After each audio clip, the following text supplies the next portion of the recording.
narratives on George Samueli. It is now 9:06 p.m. in Central Europe. And what do I always say? Yeah, fall is already here.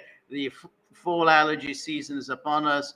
The warm weather is already a long distance memory. And most important, the days are getting really nastily, menacingly short.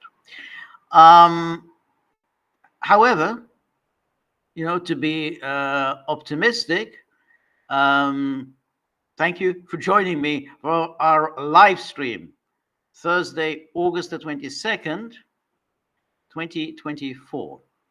And today is, of course, the very big day, and I need hardly remind you, it's a very big day in Chicago because Kamala Harris will accept proudly the nomination of the Republican Party, and the media are, of course, in ecstasy and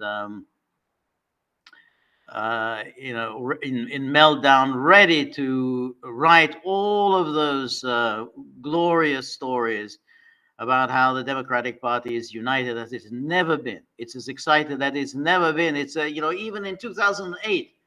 With Barack Obama, the Democratic Party was not as excited as it has been over Kamala Harris. And of course, the one thing you should not say is, well, excited about what exactly? What's there to get excited about? No, you can't say that. Why would they be so excited now when they weren't at all excited about Kamala Harris 1 month ago? Because these issues had come up before, namely that she was polled regularly against Trump versus Biden, Trump versus Harris, and in each of those polls, every single poll that was done before her sudden elevation, Harris consistently polled worse than Biden. So therefore, what has changed? Well, the media hype. The media decided that we are in the business of lying and public relations, and so we're going to tell the world how fantastically exciting Kamala Harris is. Something that has never been apparent to anyone before, but now the media are in it, are just agog about it. So you look at the New York Times, look at the Washington Post, and then of course all the media that follow the lead of the New York Times and the Washington Post, and they'll tell us this is really, really incredibly excited. The fly in the ointment for the Democrats, and that other than obviously the polls are clearly extremely dubious, and it's clear that they are absurdly oversampling Democrats. I mean, there's no question about it. They're oversampling Democrats, and more worryingly for the pollsters, Trump is doing better even in the polls in which Harris leads. Trump is doing better than he was in 2020 and in 2016. In other words, that Harris has not built up the kind of lead that she would need for to make a halfway plausible case that she had won the election. Let's recall Biden was way ahead according to the polls. I think 2 days before the election in 2020, the ABC Washington Post poll had him 17 points up in Wisconsin. 17 points up on Wisconsin. That was about 48 hours something before the election, and in the end, Wisconsin was decided by just 10,000, 20,000 votes. I can't remember. It was, in other words, a tiny, 0.2% of the vote. And that's, again, if you take any of that seriously, but that was the official numbers. So that way, in other words, if you're going to have a kind of close call, like you had the close win by Biden, you only get a close win if you're miles ahead in the polls. So if you're not miles ahead in the polls, then it's going to be very hard to pull a 2020 that you would want a close one. Now, so if you're only neck and neck in the polls, no one is actually going to believe that you have won a neck and neck election. So that's a real problem. That in all these polls, Trump is actually doing better, even with Harris supposedly ahead. Trump is doing better than he was either in 2016 or in 2020. So that's another thing. The problem is also going to arise tomorrow, because on Friday, Robert F. Kennedy Jr. Will announce his withdrawal from the race and his endorsement of Donald Trump. Now, obviously, I haven't been exactly a great fan of Bobby Jr. ever since he became this fanatical, ardent Zionist. However, I think his dropping out of the race and endorsing Trump will be quite a big deal, because the Israel thing isn't really so important. I mean, Trump is absolutely gung ho for Israel. Says Israel needs to finish the job very, very quickly, and so he loves Israel. Says most pro-Israeli president there's ever been, which he probably was. If you don't vote for Trump, you ain't Jewish, and all the rest. So that doesn't matter for him very much, that aligning himself with Bobby. What I think does matter is two things. I think the libertarians that were drawn towards Bobby might then throw their weight behind Trump, because the libertarians don't have much time for Trump. I mean, Trump basically was a war president. He never really cut back very much on the military or intelligence and all the rest. He's supported renewal of Pfizer, and so he's not really much of a libertarian. And of course, particularly on COVID, he was a big vaxxer, didn't offer any real resistance to Fauci and the lockdowns. So the libertarians have little interest in him, and even his ostensible opposition to the deep state, to the FBI, really didn't amount to anything other than disliking those FBI people who went after him, who pursued him. So I think that the libertarians really didn't have much interest in him. However, if Bobby joins forces and Bobby makes a point of absolutely no vaccine mandates ever, and then he starts attacking generally vaccines, and he raises the issue of free speech, which Trump hasn't done, which he should have done, but Trump hasn't really raised the issue of free speech, censorship.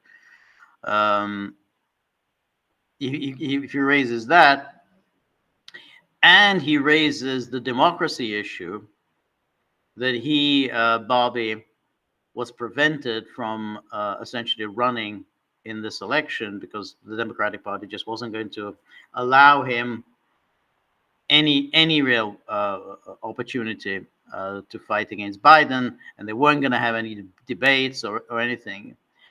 And even after he declared himself an independent, even then the Democrats fought tooth and nail to keep him off state ballots. If he raises those issues, then I think that would help Trump. Trump, for some reason, has not been able to, embrace a libertarianism. I probably because he fundamentally isn't a libertarian, but given what the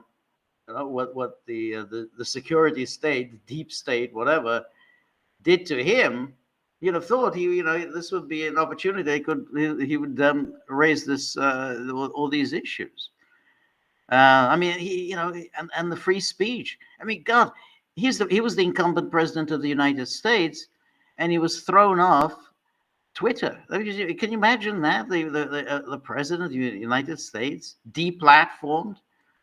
And it was done at the behest of the Democratic Party, and so they would join forces with Kennedy and Trump. That the Democratic Party is the enemy of democracy, it's the enemy of freedom, it's the enemy of free speech.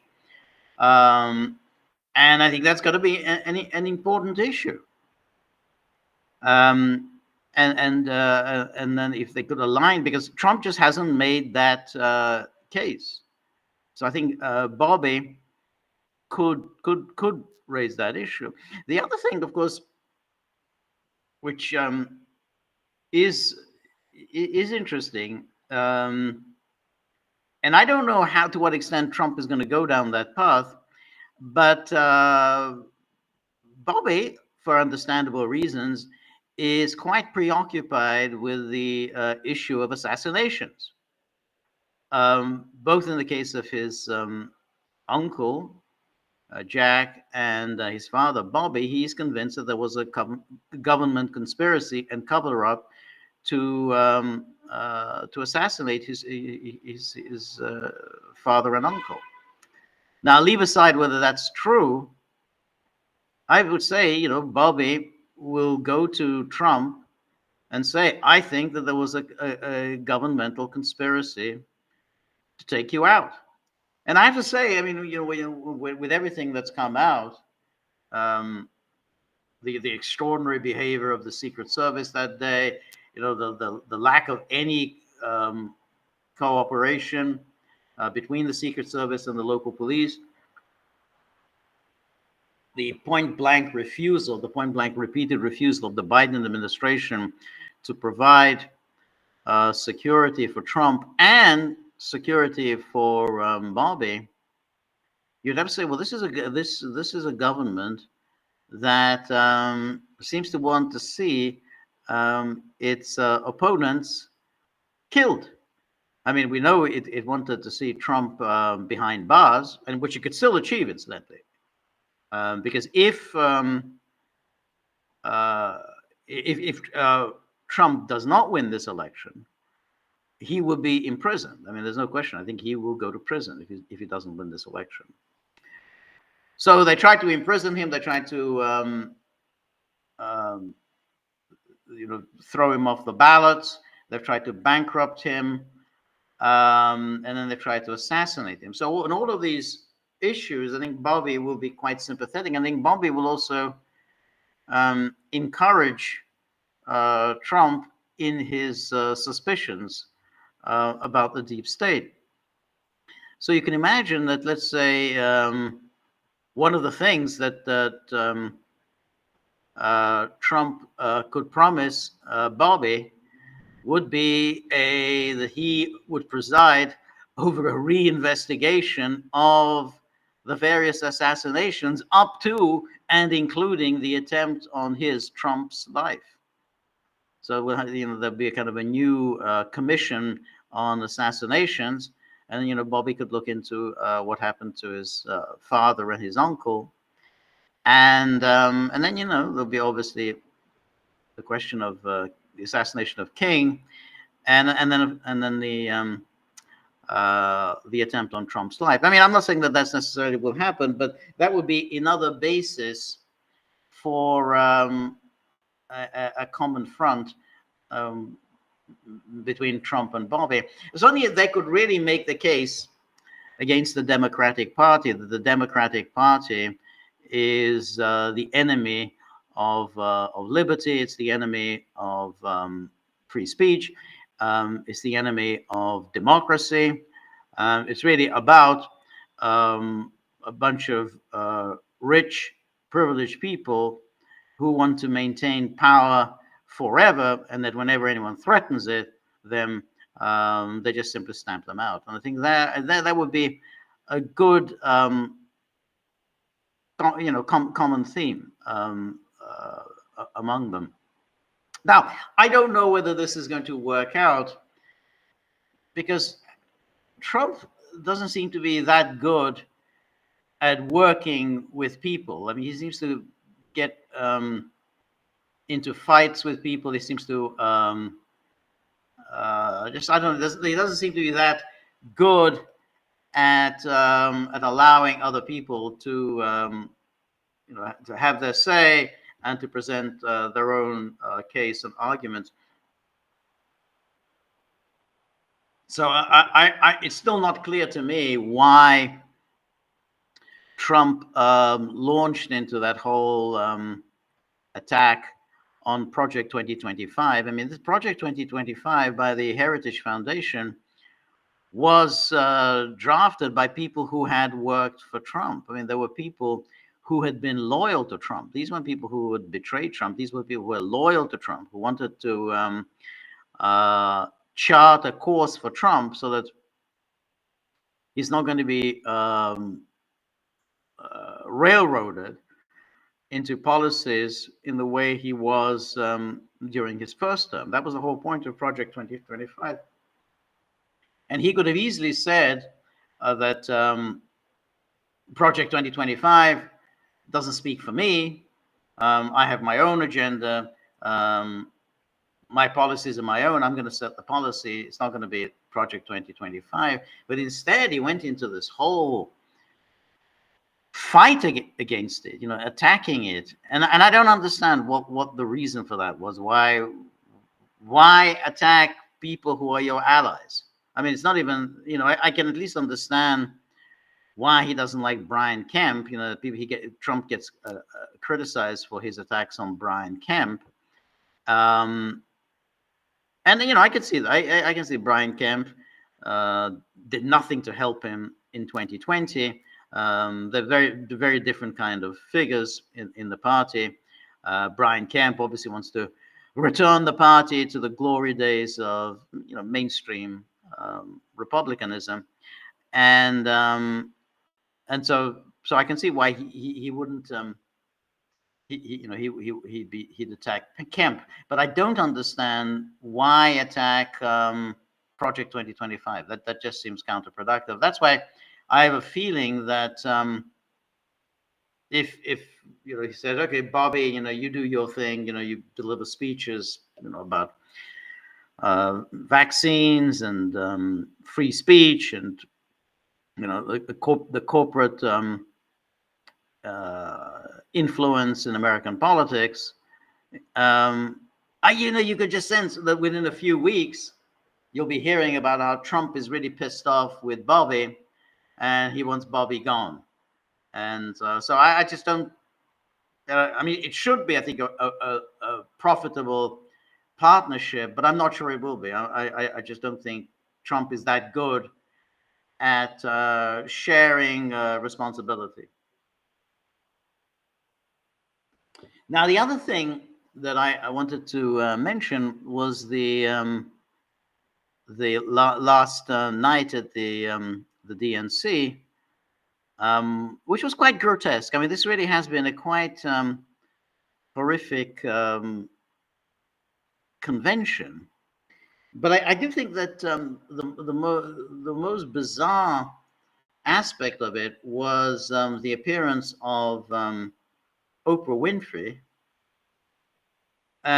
who told the delegates that she has suffered greatly in life, and she has been the victim of racism, sexism, misogyny, and inequality of income. She has suffered. She's one of the wealthiest women in America. I mean, she's been a billionaire for many years, and she presents herself as a victim, which is quite extraordinary. I mean, it's sort of real lunacy that the Democrats have introduced into America, that no matter how successful you are, you kind of you conceal it by pretending that you're a victim. Yeah, of course, Michelle Obama is the master of that. Again, she's the victim. She's subjected to racism. She's terrified of letting her daughters go out in the evening. These are people, the most privileged, wealthiest individuals in America. They haven't had a care in the world in decades. They will never have to worry about money or anything.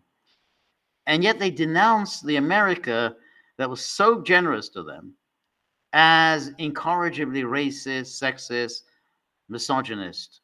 I mean, you think about Michelle Obama, how much devotion America has displayed towards her. Completely undeserved, incidentally. Completely undeserved. I don't think she deserves anything. How many magazine covers did she, adorn?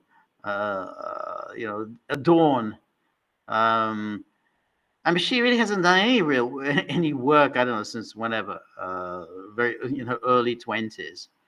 Showered with money, lucrative assignments. So she adorns all these magazine covers in incorrigibly racist America.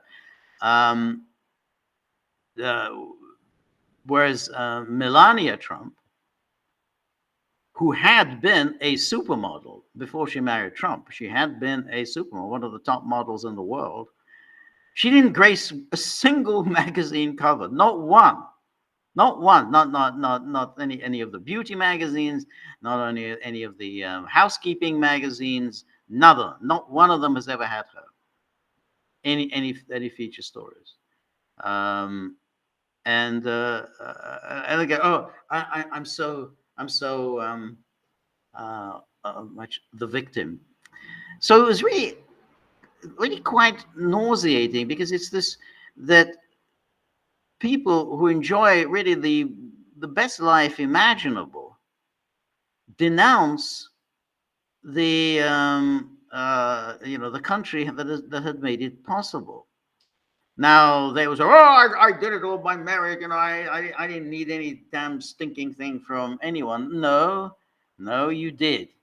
You absolutely needed it, because that's the only way that you got anything. I mean, that you didn't have any particular talent. Just look at her. Look at Michelle. She didn't have any particular talent. I mean, I dare say Oprah had some talent. Not a particularly sophisticated or great talent, but she obviously had some talent. Michelle has no talent, none whatsoever. But somehow she is a victim of the very people who had elevated her and made her fantastically wealthy. And she's full of resentment. And of course, she gets applauded for this, for that resentment. She gets congratulated. That's, this is fantastic, great speech. Thank you. Once again, you've trashed America. Well done. You're doing a fine job there. So that was really quite obnoxious. And then particularly obnoxious was the performance of Tim Walz. He's a very, I don't want to use that word, but he's a very weird guy. He kind of waltzes on the stage in a ridiculous, manic way. He actually, he just skips on the stage, waving his arms around wildly, and then goes off on this again on these tirades against against Trump and against Vance and so on. And he's sort of saying these strange things, like he went to school in Nebraska, and not one of his 24 classmates went to Yale. this is obviously a dig at Vance, that Vance somehow is not really a Midwesterner, a true Midwesterner, because he went to Yale. Well, that's very strange, because uh, you know, pretty much all of the leaders of the Democratic Party in recent decades have all gone to Ivy League schools. I mean, I don't know when was the last time. Probably I don't know, Lyndon Johnson. I don't know who. The Democratic Party was led by someone who had gone to a very ordinary state school. Um, but he takes this dig at Vance, that Vance somehow went to Yale. I mean, that somehow that made Vance not a true Midwesterner. The strange thing is nobody, no one in the media raises this issue and say, well,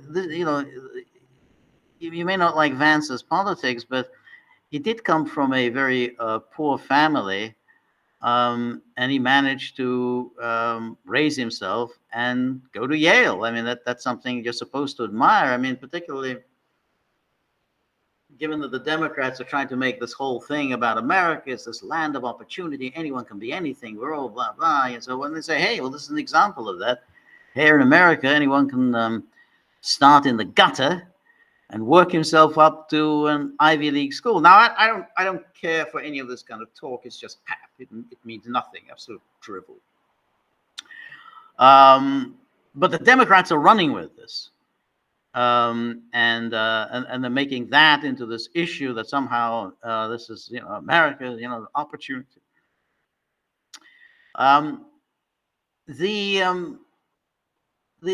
other thing is that, again, when he starts talking about Nebraska, about how when Vance was a small boy in Nebraska, he said that, oh, we all looked after one another, all the neighbors, everyone's looked after one another. And, we didn't care what religion you were. We didn't care, whom you loved. We just were neighbors for one another. And all this is very strange. It's such a bizarre way of looking. I mean, Vance is 60, so he was born in 1964.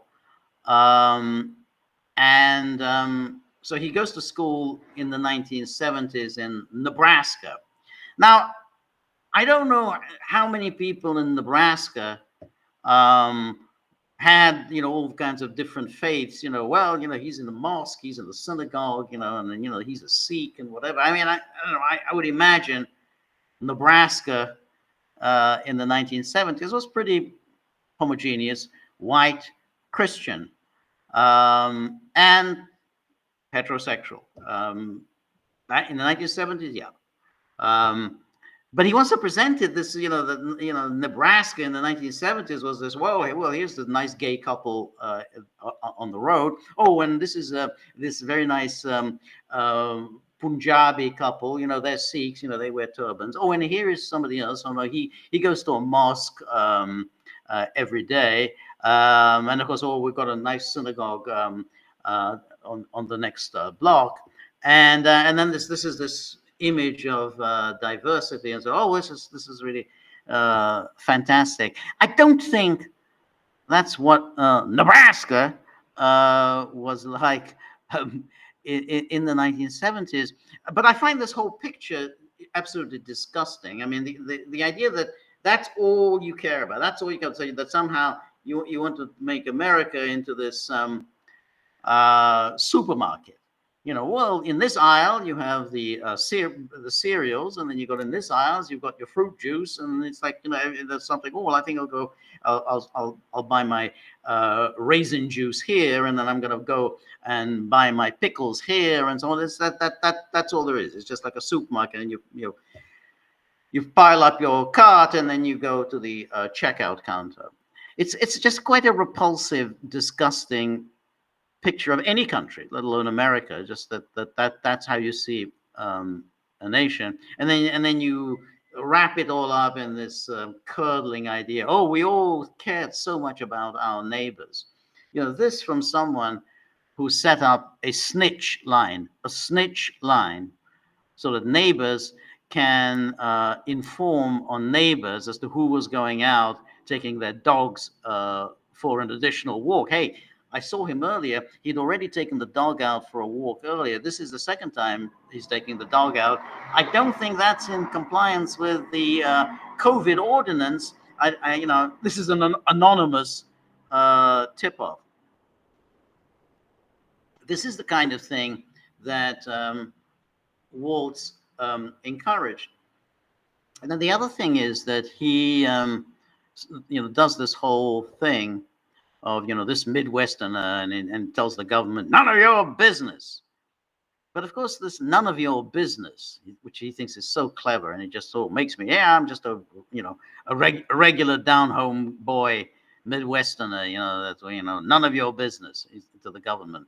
But the only thing that's apparently none of your business is your right to kill your unborn child. That's none of your business. Yeah, this is my expression of freedom, which they always declare as a sort of reproductive freedom. It's just very opposite of reproductive freedom. It's like, I can go abort my my unborn child, and that's my expression of freedom. So apparently that's the one thing, that's none of your business. You have to get to the government, yay, nothing to do with you. I'm going to just kill this thing. And but he doesn't believe about freedom on anything else. He doesn't believe in free speech. Does he think that when the government comes and starts telling online platforms who is and who's not allowed to post messages, who is and who's not allowed to have accounts, what kind of ideas are allowed to be expressed on online platforms? Is that the time? Is he going to tell the government, none of your business? No, I think he's going to say, yeah, that's exactly what you. Does he think that mandating people to take a vaccine, is that also none of your business? No, I think that is the government's. So the government has a business in that. Government has a business to tell you what you can and cannot read, what you can and cannot write, what you can and cannot say. That is the government. That's it. You don't say none of your business then. The only time you say none of your business is when the government says, well, I don't think it's a great idea for you to abort your unborn child. That's none of your business. So it's all quite obnoxious.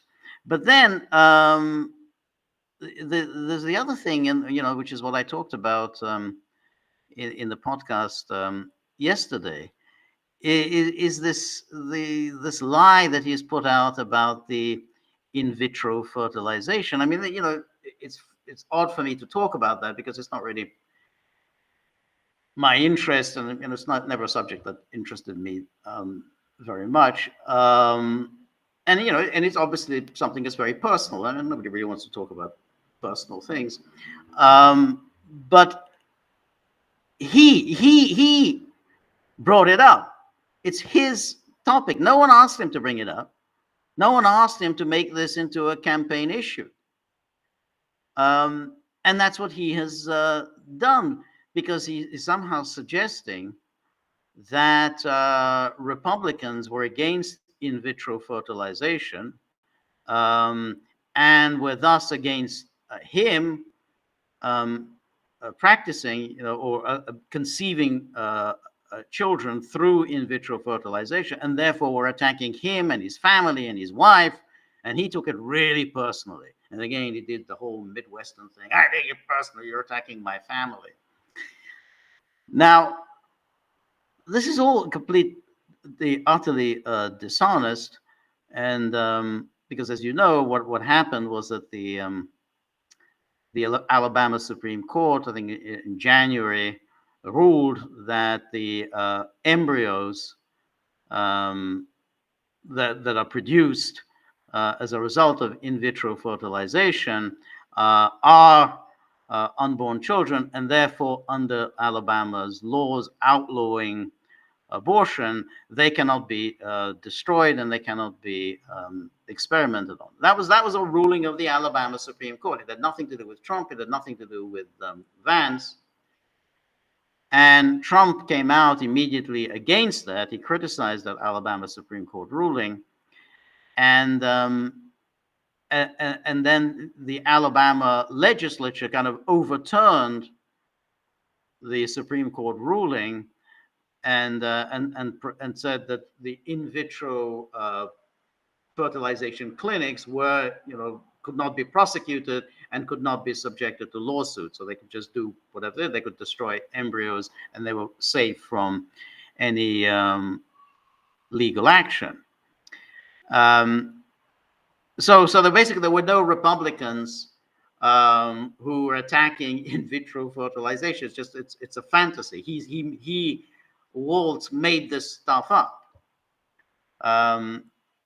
But what the Democrats did, then they decided, oh well, let's pass a federal law. Essentially, providing legal protection for all in vitro fertilization. So the Republicans said, well, we're not going to be rushed into a kind of an opportunistic piece of legislation, because there was already no great threat to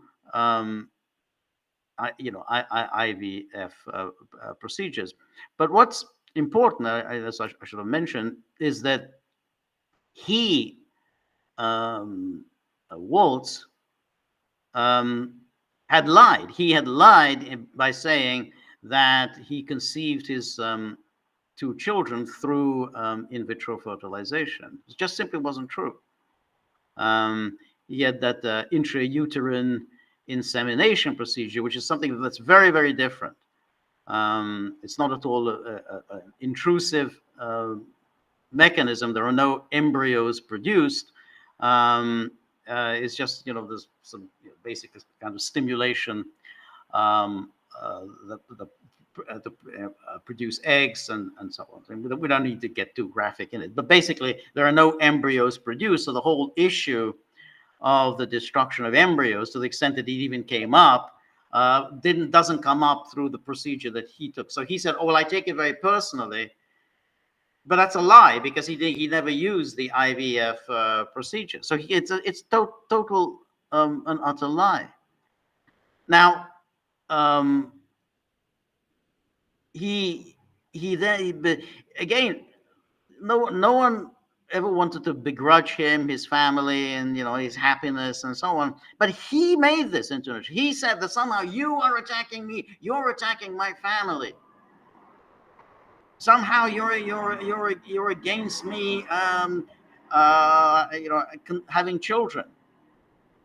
And this is so obnoxious, so absolutely repugnant to do this, to bring these kind of personal things out into the open, start self-righteously attacking people, and then it turns out you're lying about it. So he's one of these truly repulsive figures, complete and absolute fraud. The whole down-home routine. And again, when you see him skipping on the stage like a complete idiot, you can see just what an utter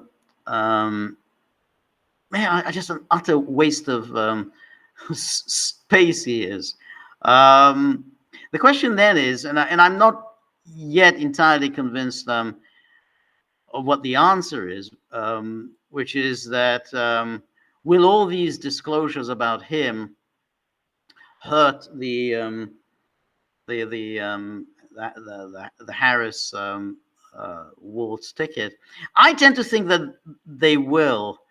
It's just that because it's an accumulation of them. There's the stolen valor. There are all the aspects of the stolen valor. You've got this, and again, these are things that people understand. And they say, hey, this isn't really right to start trumpeting your personal issues, trying to make them into a campaign issue, trying to shame others, and then it turns out that you're lying about it. I think people it's something they understand, and they can get upset over. Other things people don't really understand, that they're too complicated. It's like the Biden crime family. The moment you start talking about what was going on, people's eyes glaze over. They can't follow all the intricacies of these financial transfers, who was benefiting from whom, and so on. Just people just don't get that. But this is something people get. It's like the same thing. It's like the COVID lockdowns. When it turns out that Boris Johnson was partying at the time when he was bellowing at the top of his voice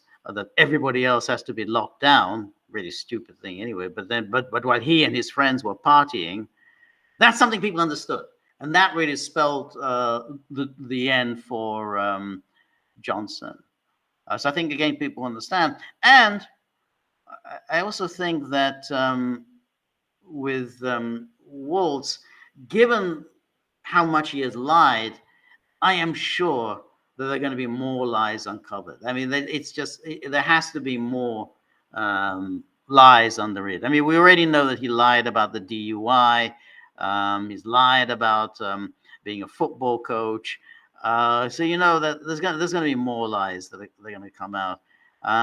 It won't be enough, I think, to force him off the ticket. I know there are people like Hans Manke, who's appeared on the Gaggle before. I think Hans Manke is saying that, he'll be forced off the ticket. But I don't think there's enough as yet. I mean, maybe there's things that we don't yet know, but there's enough there to force him off the ticket. But I think it'll hurt the ticket, and there will be a debate. They can't really get out of this debate between Vance and Walz, and Vance will bring this up. I mean, there's no way, he will bring this up in the debate, and I think Walz is going to be squirming. I mean, he's not going to have a good answer to these points. Anyway, let's take a look at some of the comments. Let me then go to our locals and so we have the first one is DJ. Well, thank you very much, DJ. Appreciate it. And it says no mention of FBI investigation by Judge Napolitano, even after having Scott Ritter on, definitely implies gag order. I don't, to be honest, I still don't quite get that whole thing. What exactly is going on with any of that? I mean, it's like Ritter wrote a long article for RT. Saying that it's his contributions to RT that have led to these allegations that he's in violation of FARA. I find that difficult to believe, not because I believe in the goodness of the American government, obviously, but that there are Americans living in America who are contributors to RT. They're picking up a salary. They work for RT. They work for Sputnik, and no one's going after them under FARA. So I don't quite understand why they singled him out on the FARA issue. But again, and then the question of Napolitano also baffles me, because I don't know why they would go after Napolitano, because he doesn't have anything to do with RT. I mean, he works with Ritter, and then of course with Larry Johnson. But I don't know whether Larry Johnson is getting any money from RT. I know he appears regularly on RT, but I don't know whether he's a contributor. So Ritter, he's only a contributor to RT. I mean, there are people, as I say, who live in the United States, who I think are on salary for RT. But like, I don't know, like Rachel Blevins and others, they work for RT, they work for Sputnik, Rick Sanchez, and so on. So I don't understand why they would be singling route, and then I don't know what that's got to do with Napolitano. But as things stand, as far as I understand, Napolitano, um, he's on Rumble, but he's temporarily suspended from YouTube. I mean, that's what I've heard, that it's just a temporary suspension. Um, but you know, you'd have to explain to me what has he been suspended for? I haven't heard any explanation as to what the gravamen of the charges are against Napolitano, because I don't see that he has done anything that would merit a suspension. So I mean, I can see why he might be demonetized on RT. I mean, on YouTube. I mean, we are demonetized on YouTube. But on the other hand, we're still on YouTube. We haven't been banned. We're just demonetized. So anyway, DJ says this election is going to be between the information haves and the have-nots.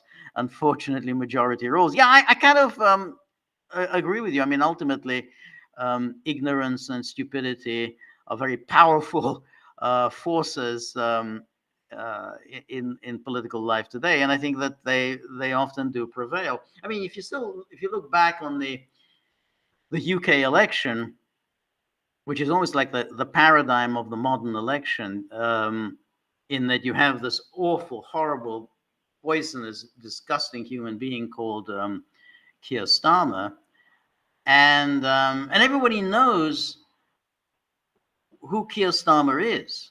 I mean, everybody knows that, you know, I mean, we know so much about him before.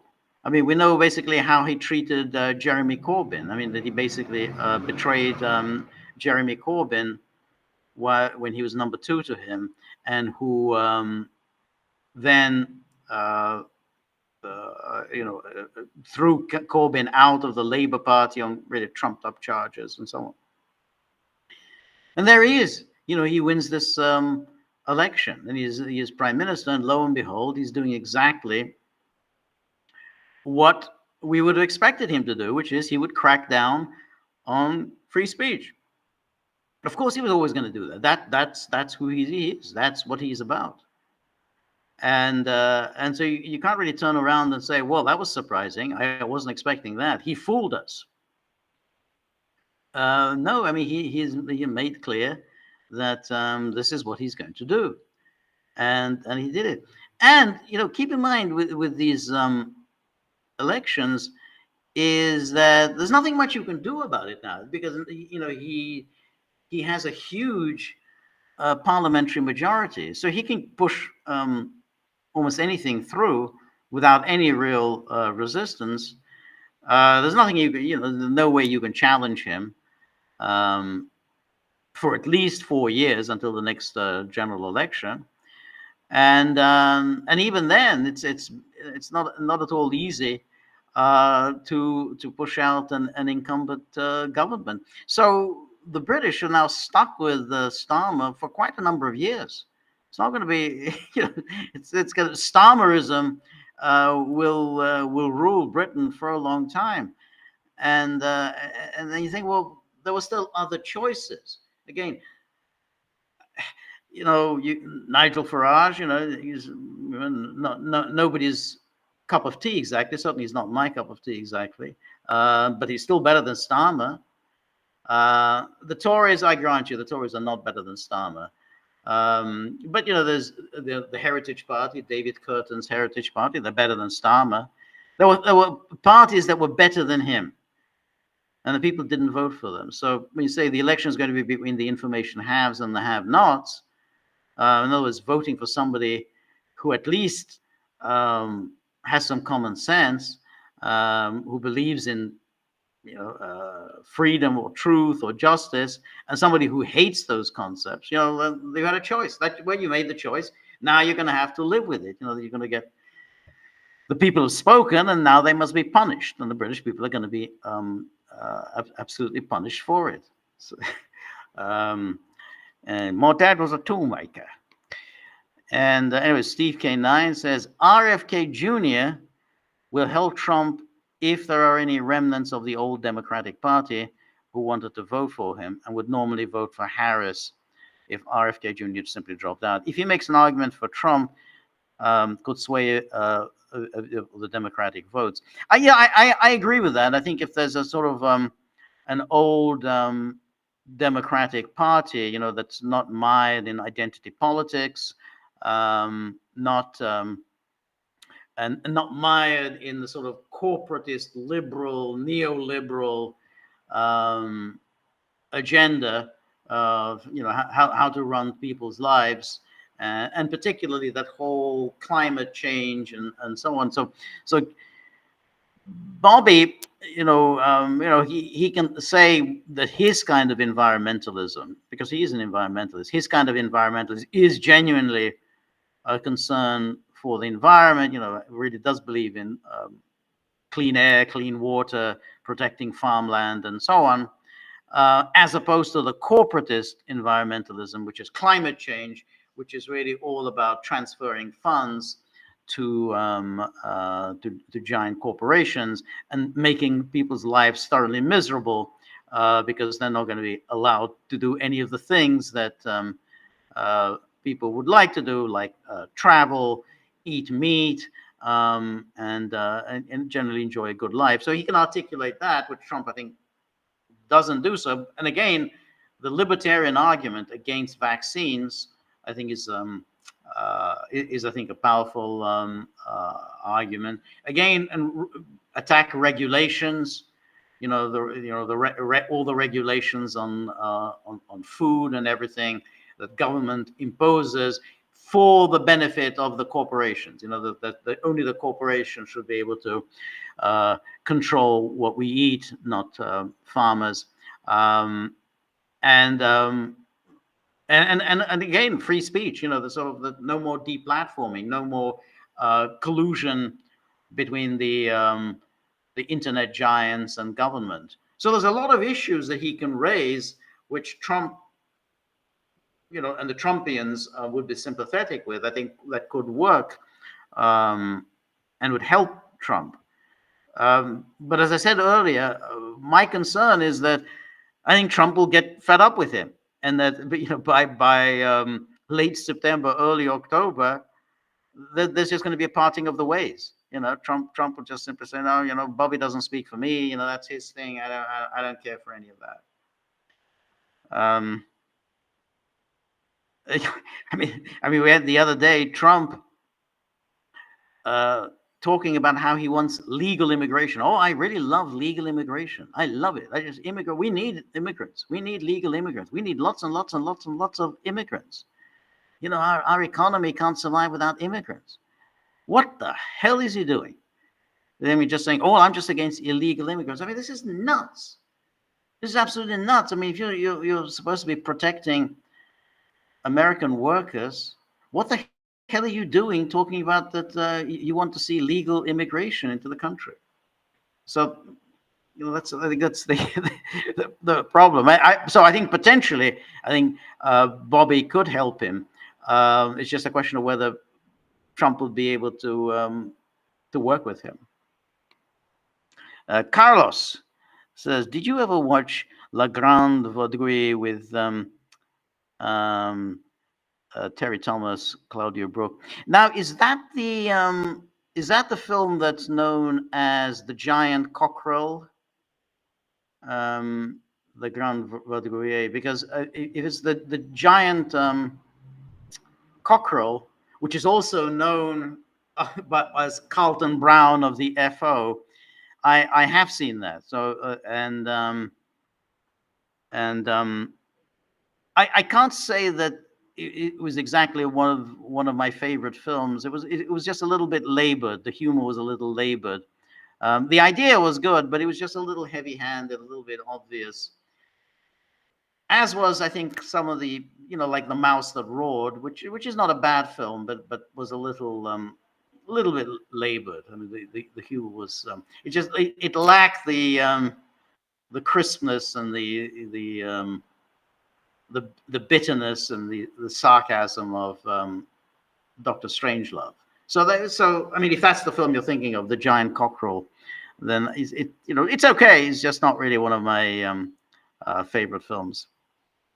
So Steve K9 says it's been a shame that Trump could not bring himself to simply say, "I was tricked by Fauci." I don't get it. I absolutely do not get it. He could easily say that. It's the easiest thing in the world for him to say.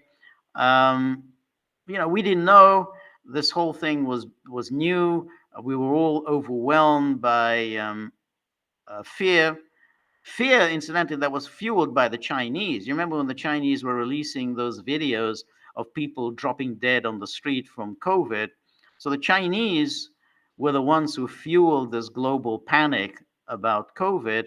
And it was the Chinese that launched these draconian lockdowns, which everyone then started imitating. So you could say, yeah, look, we were just intimidated by this essentially a PSYOP, a disinformation operation launched by China. Fauci bought into that. Fauci kind of abused his position, and we just we didn't really know. I mean, I'm president. People say, hey, 100 million people are going to die. What am I supposed to do? I have to listen to the scientific advisors. And there's a long tradition, and Fauci himself was very much played in the long tradition of creating these panics. Big bonanza for the pharmaceutical companies, but the panics were always misconceived. And I mean, I'm talking about obviously the HIV panic of the 1980s, which again, made all these ridiculous statements. This is global pandemic. Millions upon millions of people are going to be dying of AIDS. Everybody was in danger. It's whoever. Every person was under threat, and we need to find the vaccine against the HIV. And again, huge amount of money was poured into this, and then of course, gradually the truth seeped out. But by then, of course, a lot of money had been transferred to the pharmaceuticals, and a lot of people had been unnecessarily panicked. But so there's a long tradition of that. Trump could absolutely do that. Trump could say that and say, "I made a mistake with the vaccines." But no, he continues defending the vaccines. Goes there, continues defending it. He loses votes by doing it because that's definitely a strong voting bloc who do not believe the government has any business mandating poisons, that you have to take a poison into your body, and that's the block of voters they're not going to vote for Harris and Walz, but they would vote for a candidate who says no to poisons. So yeah, absolutely. I don't know why it's hurting Trump by he's taking this line. Essentially, defending Fauci. I mean, given all the things that Fauci has said about him, I mean, Fauci has always trashed him, and yet here he is, he's defending Fauci. And then Steve goes on. On the censorship side, a recent news report, a federal judge on Tuesday ruled that Bobby Jr. can continue to pursue his lawsuit against the Biden administration over censorship at the direction of the government. Yeah, I saw that. That's very good. And I'm sure he's going to do that. But I don't know how much he has now by way of funds. I mean, he's been involved in a lot of these lawsuits. I mean, just to get on all the ballots and everything, and that's hurt him. This, which is the whole point. The whole point of challenging him, trying to prevent him getting on the ballot. That's how they get you. That's how they prevent the rise of third parties. I mean, they did that with Pat Buchanan in 2000. it prevented essentially Buchanan was essentially drained during that campaign because he was continually challenged on his ballot access, and you go through courtroom after courtroom after courtroom, and your money goes. You know, all the money that you should be using for your campaign is used up on these ballot challenges. Anyway, Steve says possibility of Trump losing and going to prison, should have a ticket to Sheremetyevo International Airport in his pocket. Well, I think, you know, that is an interesting idea. You know, what would if Trump were facing prison? I don't know whether I think his passport has been confiscated, I think. But I mean, you know, he could certainly apply for asylum, I think, in Russia.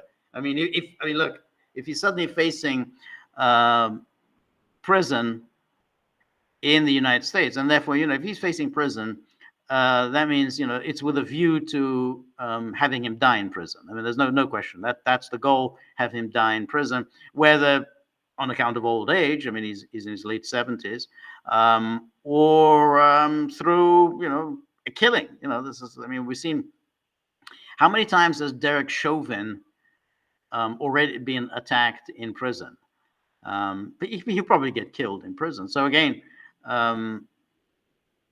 If Trump is sent to prison, I mean, there's a high likelihood that he would get killed in prison. So I would think that if that happens, then he should absolutely think about hopping on his plane and flying to Russia. And I think the Russians would welcome him. I think the Russians would grant him asylum with absolute justice, because after all, they're going to say, yeah.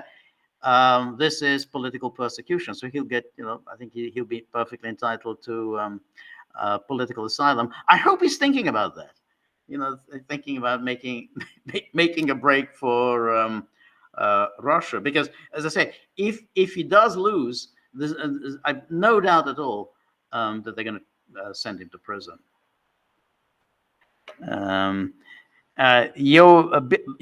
Yakobachi, thank you. Always very good to see you. Haven't seen you in a while. You are correct about describing the Democratic Party, but how is Trump to get the message out to the Democratic base? The mainstream media won't allow it. I think it's a real challenge. I mean, you know, he does obviously the rallies. The rallies are not really shown on the mainstream media. They don't show them on cable. Obviously, they don't show them on the networks. They do show them on these much more obscure platforms like Real America's Voice, Newsmax, but they don't have such a huge base. Yeah, I think it's a challenge. He hasn't been wholly unsuccessful, because either way you look at it, despite the blackout and despite all the attacks from the mainstream media, he's lying, and so on. It's still, even according to the mainstream media, the race is neck and neck. So he is, you know, succeeding to some extent, getting the message out. But I think that, to be honest, I mean, I know he's got a vested interest in his platform, Truth Social, and obviously that's and to be honest, I don't get that. I don't understand. I mean, he seems to be valued quite highly, but I don't know anybody who actually uses it other than they want to know what Trump is saying. I mean, I don't know why else would one even be on Truth Social other than to find out what Trump is saying. But if you want to get your message out, I think you have to go with the big internet giants. I mean, there's just no way around it. I think you have to go back to Twitter. You have to start, posting on Twitter, and I think you have to start even on Facebook. However much he just detests Zuckerbucks, he's going to say, "Look, Twitter and Facebook have a much higher reach than does Truth Social, and I have to use them. I mean, if it's the election is now less than 11 weeks away, so you've got to pretty much use all the platforms you have to reach reach voters that otherwise you wouldn't reach, because otherwise they simply wouldn't have your message. Anyway, thank you so much, Jacobici. Thank you. And then Steve says, you are right about Trump. Trump was never a politician. He was a CEO, and he absolutely has the CEO mentality layered on top of the New York City mentality. No, I think that's right. I think he's somebody who's, he runs a company. He's the boss. Obviously, it's his own company. And he's generally surrounded by sycophants, flacks, people whose job is to make his life, restful and as non-stressful as possible.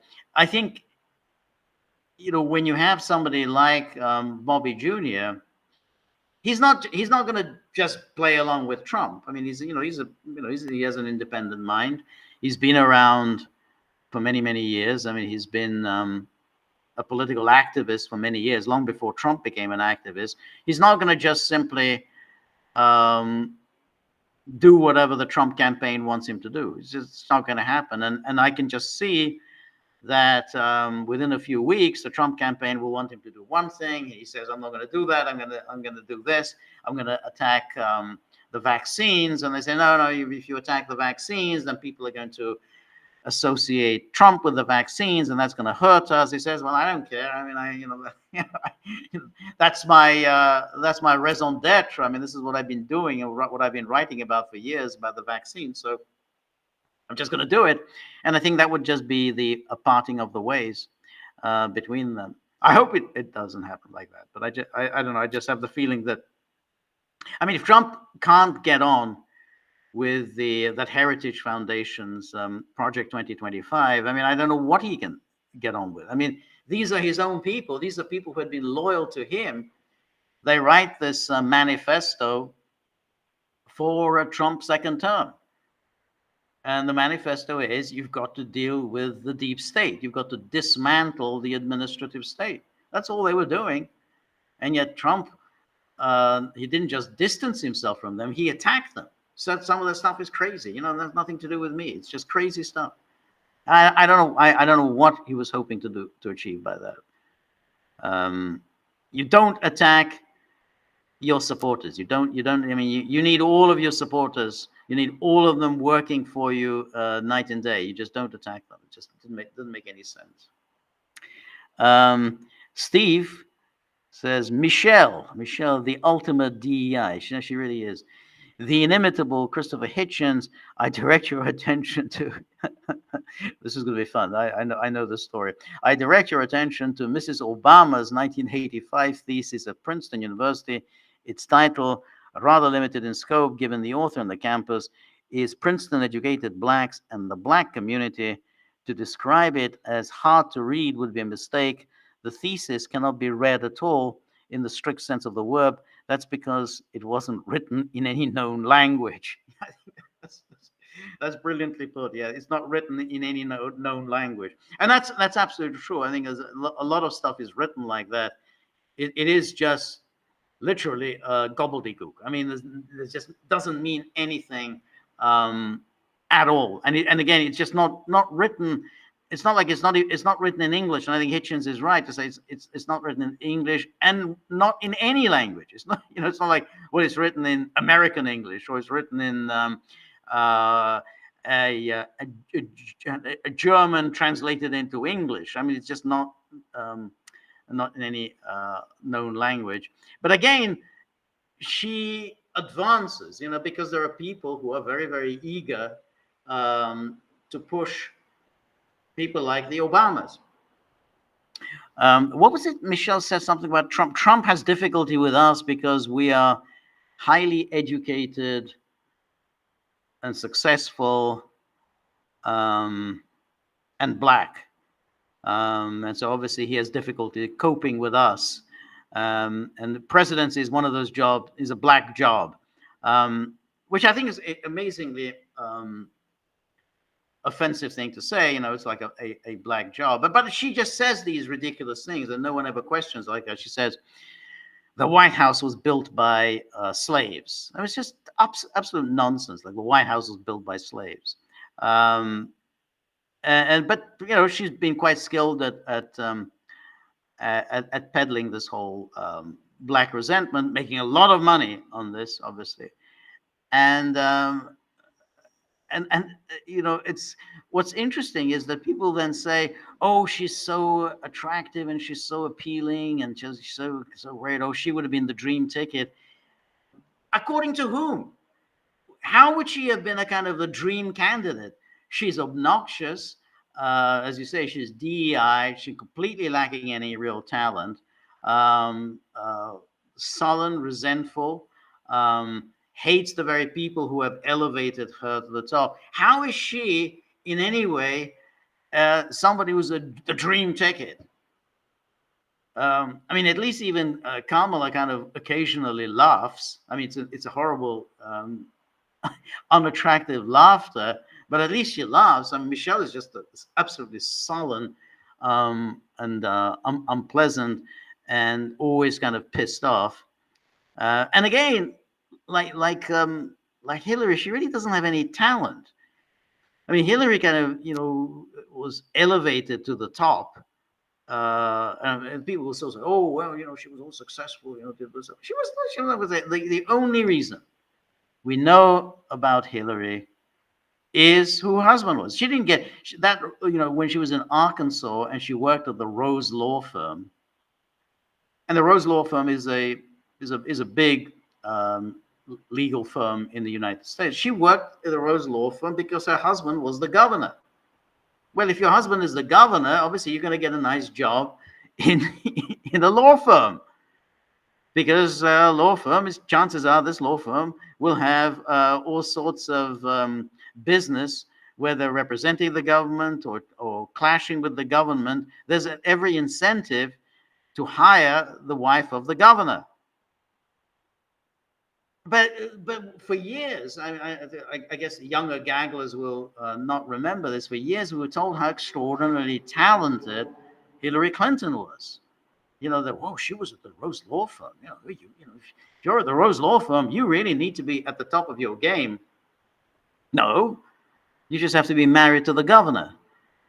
And then she got that position as the healthcare czar. She was going to revamp, rethink healthcare, reforming that. She made it such an absolute hash of healthcare, total disaster. Again, she showed her lack of any talent when she took over the healthcare reform, that it just collapsed and probably ensured her husband's defeat in the midterms in 1994. And then, of course, she parlayed the sympathy, totally fraudulently, the sympathy of the injured little wife when Bill was caught in flagrante with Monica Lewinsky, saying, "Oh, the poor little wife, humiliated by her philandering husband," and that got her the nod to be a senator for New York, even though she had no connection whatever with New York, having never lived or worked in New York. But that was enough, and then so on. But again, for years and years, you had to live with this nonsense that she's really talented. She was not talented. Her husband was talented. Obnoxious, unpleasant, but definitely talented. Same with Barack Obama. Again, he was obnoxious, but definitely talented. But the wives said none of that. So if only we could have Michelle at the top of the ticket. Imagine Michelle delivering a speech at a rally, the speech that she delivered at the DNC, and about how we are black and successful and highly educated, and that's why Trump doesn't like us. Just imagine how that's going to go down in the country. Mary Grossman, it's good to see you. Mrs. Zelensky was on the cover of Vogue, if I remember correctly. You remember absolutely correctly. She was on the cover of Vogue, as was her husband. In fact, her husband has been on the cover of a number of magazines. And I think in that photo spread in Vogue, I think both of them posed, and so they were both posing for Vogue, which is quite lucrative. So yes, that was that's the book, but no Melania, though again she's probably the most glamorous first lady, at least since Jackie Kennedy, but no magazine spreads for her. And then Mary's, thank you very much. Doggy coins. Well, yeah, there's dogs. Yeah, I always. There's a time of the evening when I start worrying about them, because they make my life difficult, and I know the hours are just ticking by when I have to confront them, and I know they're going to be in a foul mood. I mean, but thank you so much for your generosity. Steve says, surrounded by Ivy League grads, Walz attacks Vance over Yale. It's a link to a story in Zero Hedge. Yeah, it's so strange because it's such a strange line of attack. Oh well, no one in my class went to Yale. So what? And we're supposed to think badly of Vance because he went to Yale. It's such a stupid kind of class resentment because. As I said earlier, well, first of all, you're playing this game about America, anyone can do anything. So it's not like Vance was born into money and he went to his father kind of bought him a place at Yale.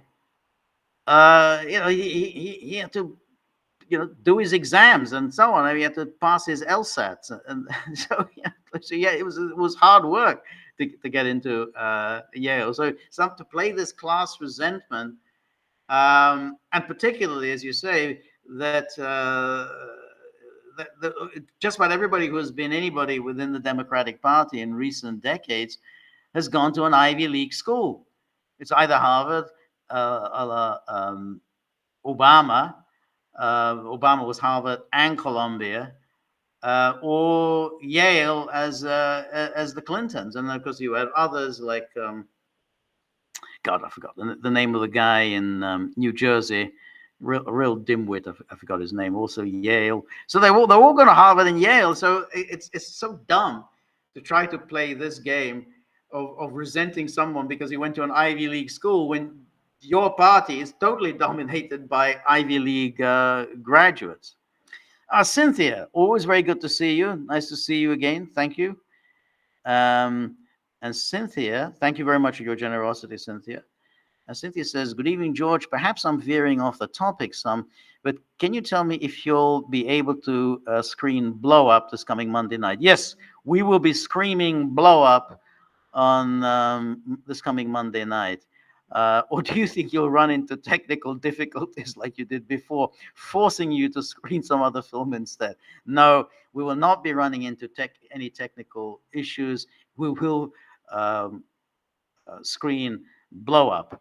I really do need to know this, so I'll be better prepared to handle the disappointment that's bound to fall on me. No. There'll be no disappointment. Blow Up will be Monday night's movie. Blow Up is for anybody who doesn't know, was this masterpiece by Antonioni. He made this in 1966. So he'd become this master of European cinema with La Ventura. That was in 1960. He won the Cannes Award. and then he made La Notte with Mastroianni and Monica Vitti and Jean Moreau. And I think yeah. Then I think he made Red Dust.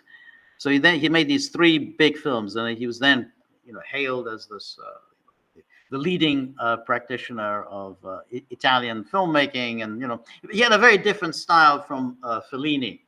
He didn't have any of Fellini's grotesqueries and exuberance and so on. It was much more intellectual and much colder. But then he went to London and did this film about swinging London. This was the heyday of swinging London, which was Blow Up. And at the heart of it is, of course, a mystery. As in the case of The Conversation, it was a mystery, which basically whether he's just witnessed a murder. And so it has a kind of Hitchcockian quality to it. I mean, we're not really sure whether we've witnessed a murder or not. So, but a very good film. And then he went to, after having done this Blow Up, which was very well received, he went to America and decided, well, now he's going to make an American film. And then he made Zabriskie Point, and that was the one. That was the one disaster for him. That was a real miscue, and his reputation suffered very badly through Zabriskie Point. I don't know why exactly it was hated as much as it was. It wasn't a great film, but it was really infuriated critics, and he never quite found his footing again. He never really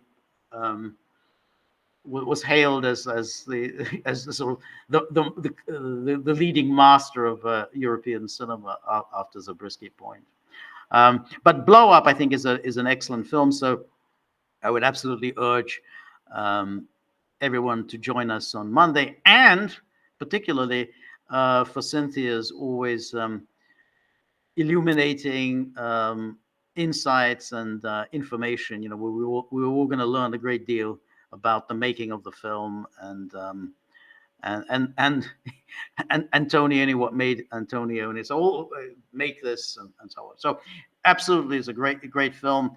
So everybody should join us, and particularly, we're all going to learn a great deal from Cynthia. So anyway, thank you so much. And Cynthia then goes on, Democrats are now so devoid of new ideas, they're using a black female porn with the identical Obama playbook of 2008, right down to the tan suit. Oh yeah, the tan suit. Yeah, I didn't even notice the tan suit. The tan suit, in fact, and then we have the photo of Cynthia with the tan suit, and then Obama with the tan suit. They've even reached way back to recycle the frayed and the overworn hope and change theme. Yes. Does that mean the Dems can no longer be the forward-thinking party they've always prided themselves on being? I've never thought of the Democrats as being a forward-thinking party. I've always assumed that they were very much a backward thinking party, in that their only real way of staying in power, and it's not ineffective, is fear-mongering. And they have a very solid base, which is, they have the black vote. They get 90%, give or take, a few points, but basically they got, 90% of the black vote. And they got a very substantial portion of the Hispanic vote. Again, 60% they got of the Hispanic vote. And then you got the variety of these core constituencies, such as young unmarried women. And what the Democrats do, and you have to admire them for it, they mobilize their base. That's how you win elections. You mobilize your base. They don't do what all the political consultants, they say, oh well, every election is decided in the middle, you have to move to the center, it's that center, the sweet spot of politics is that center, that 5-10% of people are in the middle, they can go either Democrat or Republican, you have to go for that center. But that's just not true. I think what wins you elections is if you mobilize your base, you get your people out. That's how Obama pulled it off in 2012. He was not a popular president. He wasn't much liked. Admittedly, he was up against a completely hopeless Republican, Richie Rich, Mitt Romney. But they got the base out. You get your supporters out, and you throw all kinds of goodies their way to make them vote for you. And that's what the Democrats are doing. I mean, look at the way they peddle this whole thing about student debt, student loan forgiveness. There's no justification whatever for student loan forgiveness, because why should they be the one group in America who get their loans forgiven? Apart from anything else, I mean, it's a bailout for the universities, the rich universities. So they get all this free money from government, and so the taxpayer is on the hook, but not these wealthy alumni-driven, endowment-driven universities. They're okay. But they do this. They push this student loan forgiveness because they want to get the young people to vote for them, and they do it absolutely ruthlessly. They get clobbered by the courts. The courts say you can't do that. You've got to pass legislation. You can't just simply by executive fiat forgive student loans. Nonetheless, the Biden administration has continued to push this in defiance of the courts. Well, why are they doing it? Well, because they're trying to get the young people. And the same way, they fearmonger about abortion. Why do they keep talking about it? Well, because they've got that base. They've got that core constituency. Those young unmarried women who vote, something like, I don't know, 70% of them vote for the Democrats. They've got to get them out to vote. And so when you do that, with blacks and with Hispanics and young unmarried women, with the young, you can put together, the fancy way of putting it, the New York Times, the Obama coalition, as if there's some big major thing, the Obama coalition, like FDR had a kind of coalition, widespread support around the country. No, it's very narrow, very focused, and the important thing, you mobilize them, you get them out to vote. Now the Republicans don't do that. They don't really realize, well, you've got a base, and you have to mobilize your base. Well, why don't they do that? Well, they don't do that because if they did try to do that, they would be accused of racism. You said you are racist. And that's why the Democrats are always accusing Republicans of racism, because they know what's the Republican base. Well, the Republican base is largely white, middle class, white, working class Americans. That's your base. You get enough of them to show up in elections, you will win. If you don't offer them anything, you will lose. And it's absolutely, you just look at the numbers, and you see, if you get 60%, if a Republican gets 60% of the white vote, he wins. If he gets something like 52, 53% of the white vote, he loses. And that's really quite simple, because you know that the Democrats are absolutely going to focus relentlessly on getting their base out. So the question then is, I said forward-looking or backward-looking. No, it's backward-looking. You get people out by telling people that you're in danger. They're coming to get you. They hate you. That's like when all the things that Michelle Obama was talking about, or what Oprah Winfrey was talking about. Oh, I was subjected to racism. I was subjected to sexism. I was subjected to misogyny. I'm one of the richest women in the world, but I'm a victim. Imagine, because I'm a black woman, I'm a victim, and that sort of tells imagine all these black women think, oh wow, if Oprah Winfrey, who I don't know, who's worth I don't know how many billions, and she owns I don't know how many homes, if she was subjected to racism, sexism, and misogyny, what chance do I have in this world, particularly with Trump and others coming back? And so there's nothing forward-looking about this. They play on fears.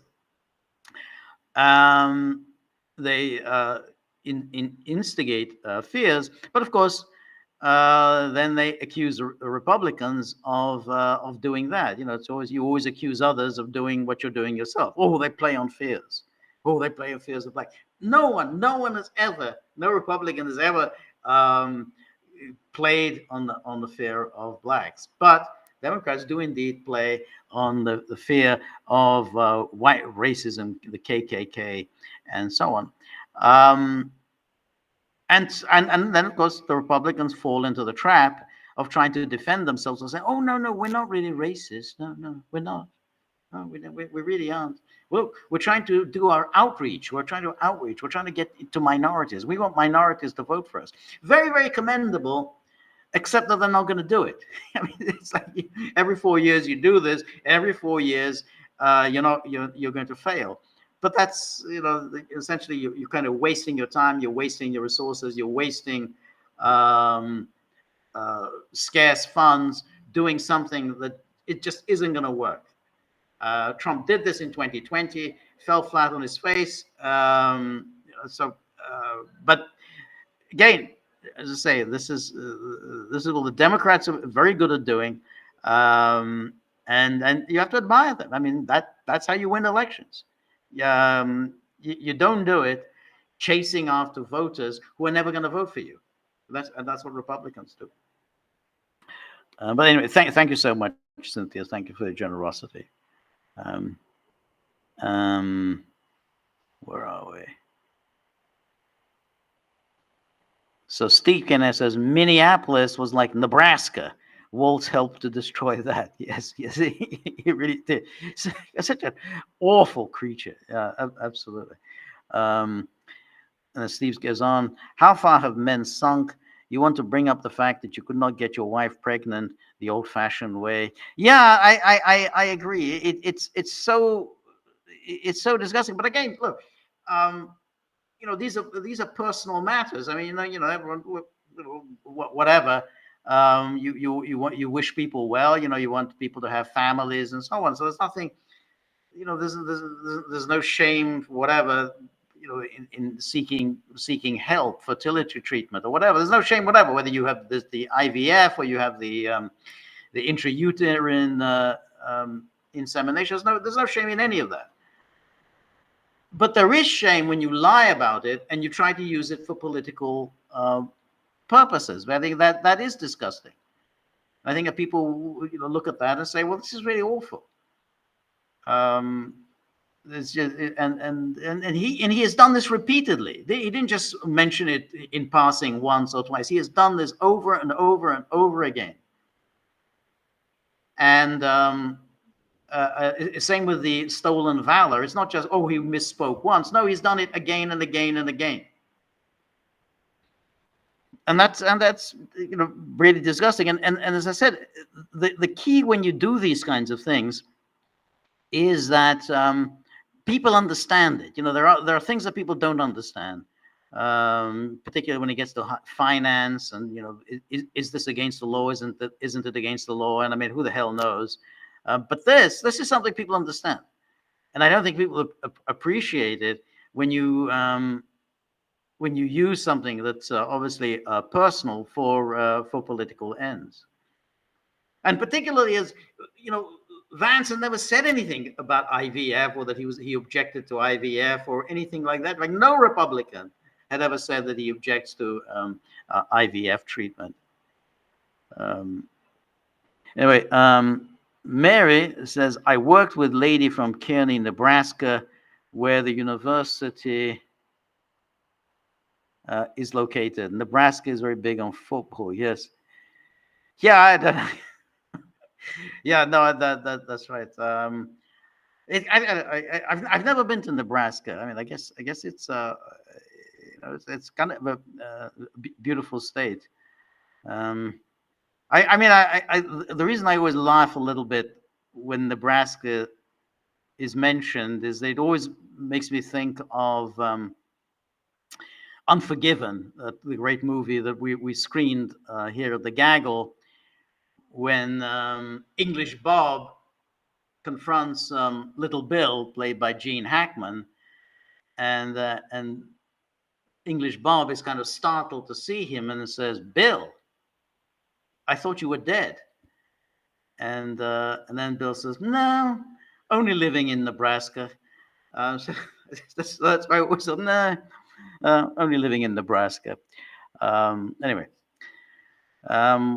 Cynthia goes on. Walz probably knows the fraud machine will manufacture enough votes, so it doesn't matter what he says or does. Probably, yeah, probably.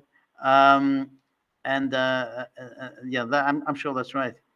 Oh, Cynthia, what do you make of the way he prances around? I mean, the way he kind of rushes on the stage, kind of, I don't know, just waving his arms and punching the air with his fists and everything. It's strange. I mean, it's strange for so that he's 60 years old and he looks about 80. But okay, that's fine. But he looks around 80 and then he behaves like a 15-year-old. I can't, can't get my head around that. Anyway, W. Baker says, little report on the ground from Alabama. Part of the case revolved, this is the case of the IVF. Part of the case revolved around the mismanagement of the clinics, poor record keeping, etc. Yeah, that's right. I know one of the justices, the court sided against those clinics as much for the abysmal management as anything. They've done this before with personalities decisions from the Alabama Supreme Court. C. Roy Moore. No, I think that's right. I think that it was about those things, but of course, everyone just picked up on the fact that, hey, now they've outlawed IVF, and then they said, oh well, that put Trump in a difficult position, and it's in itself is a stupid argument, because Trump says, whatever my view of abortion is, he says that it's up to the states. I'm just going to leave it up to the states. I said I would help overturn Roe v. Wade. I've done what I said I would do. I brought on these Supreme Court justices. Now it's up to the states. Let them decide. Why should I get involved? And so, but they want to make this about Trump, and it's such a stupid argument, because they want to suggest that Trump is going to pass federal legislation to outlaw abortion, which is quite ridiculous. He said, I don't want to do that because I said I'm going to leave it up to the states. Let them decide. So if he's not going to get involved in the abortion issue, he's certainly not going to get involved in the IVF issue. And in fact, he said right away that I'm in favor of IVF treatment. So, but again, the Democrats want to make this election about abortion because they feel that abortion works for them. And as I said, it works for them to the extent that this constituency, this very powerful constituency, single unmarried women, they vote overwhelmingly for the Democrats. So they're going to play again and again and again on the abortion issue. And they, at the convention, you probably saw the Planned Parenthood, parked some trucks outside the convention center where you can get yourself an abortion. So I don't know whether they charged anything for the abortions. So you could go into the convention center, listen to some speeches, and then go out and get an abortion outside in one of the abortion trucks. I kind of wonder how appealing people around the country find that, park an abortion truck outside the convention center. Thank you, R.W. Baker. Thank you so much. Really very generous of you. For hound protection, I need the protection. Because they just go for the throat. They may be small, but even small dogs have these very powerful jaws, and so they just go straight for the throat if they don't think that I've done a good enough job, and they never think that I've done a good enough job. So thank you very much. The money goes to them, but the protection is I need the protection, not them. So then DJ 5214 says Judge Knapp is back on YouTube without explanation for the gap. Huh. It's very interesting. Yeah. Anyway, William Taylor says YouTube accused Judge Knapp of hate speech from a March interview. So going all the way back to March. There's no due process. They don't need to prove anything. No, they don't.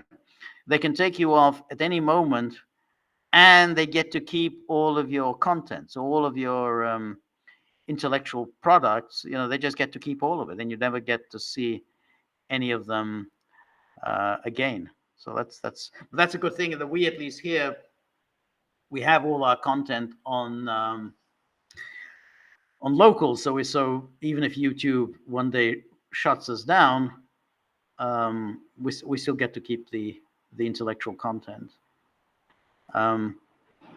Hate speech, but I wonder what kind of hate speech could Napolitano have engaged in March? Again, hate speech against what, the Ukrainians? I don't know.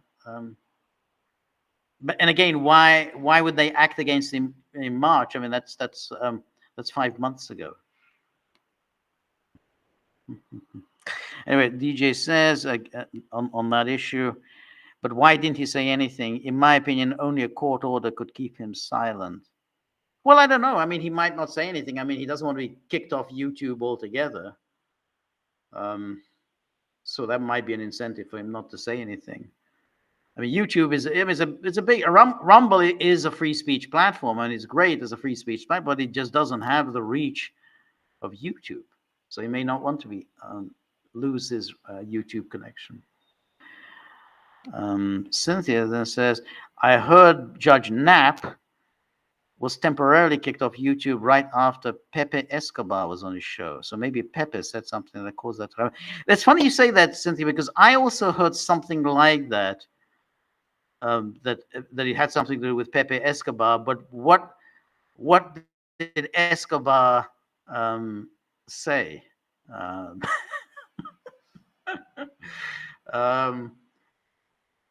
No, I mean, Pepe could say a lot of things, I guess. He's quite outspoken, but it's a little much for Napolitano to get punished for not for anything that he said, but for something that Escobar said. Yeah, but that's interesting. It's because again, I heard something like that as well, Cynthia. So I think I'm going to see if I can find out a bit more about that. And then Robert says, thank you very much, Robert. Thank you for your generosity. Robert, for anyone thinking of visiting Paris, Rome, Barcelona, someone beware. Many videos have begun to appear on YouTube showing well-coordinated bands of pickpockets going after tourists. It's so bad that quasi-vigilantes are patrolling tourist areas, calling out pickpockets with whistles, as apparently the police have proved largely useless. Well, that's very interesting. Is this connected with this fake, phony, bogus, fraudulent campaign against tourists? Because as we've discussed before, this is obviously a fake movement. This anti-tourist movement it's getting lavishly written up in the mainstream media. New York Times had another big piece about it. They've had a number of these big pieces about how Barcelona can't cope with the tourism. We know it's crap. And we know it's crap because these people are complaining about tourists, but they're not complaining about migrants. Migrants are the problem. I mean, if you're worried about rising house prices, if you're worried about the burden on public transport, if you're worried about the burden on public infrastructure, on the public healthcare system, if you're worried about that, tourists are not your problem. Tourists come, they spend money, and then they leave. Migrants don't leave. That's the whole point. They come and they stay. They don't bring any money in. They take money out because they have to be fed, housed, educated if they have children, and generally taken care of by the healthcare system. That's the net burden. And then if they start working, then they send money back home. So they're taking money out of the economy. So your problem isn't tourists, because tourists are bringing money into the economy. So that's what I mean. This is obviously a fake movement. Soros, the World Economic Forum are obviously behind this, and it's just, we don't even have to waste time. All conspiracy theory. Of course they're behind this, because they hate tourism, they hate people traveling, they hate people enjoying a good life, hate people going to restaurants. They need to be locked up and not travel anywhere. So all these good things, like the beauty of Barcelona, should be enjoyed by elites who are entitled to this, and not by the hoi polloi, as Herbert Marcuse famously put it. So I think now, but that's why I'm wondering whether these pickpockets have essentially been encouraged to prey on tourists, because they know the police aren't going to do anything. And the pickpocketing is obviously going to act as a disincentive to tourists. I mean, if you go on holiday somewhere and you get your wallet and your passport stolen, then obviously you'll be very reluctant to travel ever again. Certainly, you won't travel to Barcelona again if you've lost all your money and your passport. So I have a suspicion that this is well coordinated, and this is being done by governments, by the usual suspects, NGOs, Soros, and so on, to essentially drive tourists out. The attempt to sort of squirt water in the faces of tourists didn't work. They tried that, people sitting having lunch in a outdoor restaurant in Paris, and they get some idiot comes and squirts water in their face.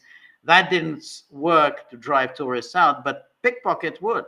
So it's a serious business. If you lose your money and your passport, you can't do anything. You have to go home. So I suspect that this is well coordinated, this is well organized, and it's an attempt to destroy tourism. Imagine the media. Imagine disgusting, like New York Times writing these long stories about how Barcelona cope with tourism. Oh, how terrible! You're getting people are coming in and spending money in your city, and therefore keeping the whole city moving, as opposed to the migrants who are taking money out of the city. Ugh. Just anyway. And then DJ, where are we? Yeah, DJ says, Michelle Hillary, one man's dream ticket is another's nightmare. Yes, that's right. That's the Michelle Hillary ticket. Yeah, no, I think that's exactly correct. Luckily, I don't think either of them will be on any ticket. And Hillary, I think her moment has come and gone. I think she may fantasize about returning, but I think she's not going to return. And Michelle, she's not interested in that. She likes the good life. Contrary to all the horror stories about her suffering and the misery that she has had to endure, she kind of enjoys all the travel and all the myriad houses that she enjoys, and all her friends in Hollywood and all the celebrities. I mean, why would she want to do all this being grubby politics? Hanging out with celebrities is a lot more fun. And then Robert says, when Hillary managed to pull down, this goes back some years, when Hillary managed to pull down 100,000 trading cattle futures progressives credited to her being the smartest woman in the world. By the way, I have noticed regarding the tip jar that if I use the Gaggle email link to get on the live stream, I can tip. While I log in directly on Locals, I can't. Huh. That's interesting. All right, I'll let the people at Rumble and Locals know that. That's interesting. I didn't know that. But the apropos of the 100,000 is that, what was it? She had 100,000 and she made that money. I can't remember, starting with what, I think $1,000 or $5,000. I can't remember. She started with either $1,000 or $5,000, and then she made 100,000. And when people ask, well, how did you do that? Oh, well, I'm an assiduous reader of the Wall Street Journal. The Wall Street Journal is full of fascinating tips about good investments. And of course, it's ludicrous because anyone who knows about finance explain there is no way in the world, even, no matter how many useful tips that you follow, there's no way in the world you can turn 1,000 or 5,000 into 100,000. It was a very short period of time. It just cannot happen. There's no way that you can do this. It's a little like the case of Bernie Madoff, who had that huge reputation, and there was that guy, that finance guy, and lived in Boston, and who was the first person who really blew the whistle on Madoff, and he said, "There's just no way in the world that Madoff can be making this kind of money. I mean, it just cannot happen." And same with Hillary. So she's just so smart. She just sit there, read the Wall Street Journal over breakfast, and then, well, that's a good investment. I think I'll put some money in there. But the interesting thing, she got away with all of that. She got away with the futures and everything else. Democrats are very good at getting away with these things. It's like, leave aside all Biden's financial, activities and his influence peddling operation. The story of the cocaine, we never found out about who was the one who brought the cocaine into the in the White House. And apparently that cocaine's now been destroyed. It doesn't even exist anymore. But that was the thing with the how she did that, trading the cattle futures, all that. It's just one after another in her case. But it did have an effect in the sense that when she came back and tried to run for the presidency in 2008 and then 2016, ultimately all these things kind of caught up with her because people just remembered all these scandals, because they immediately, because they reared their ugly head all over again with the whole State Department homebrew server. It's like it was exactly the same. It's everything about the server that they remembered from her days in the White House. This is always what you get with Hillary Clinton. She's got some kind of an angle using public service, public money to channel money into her private bank account. And that's what she was doing when she was Secretary of State.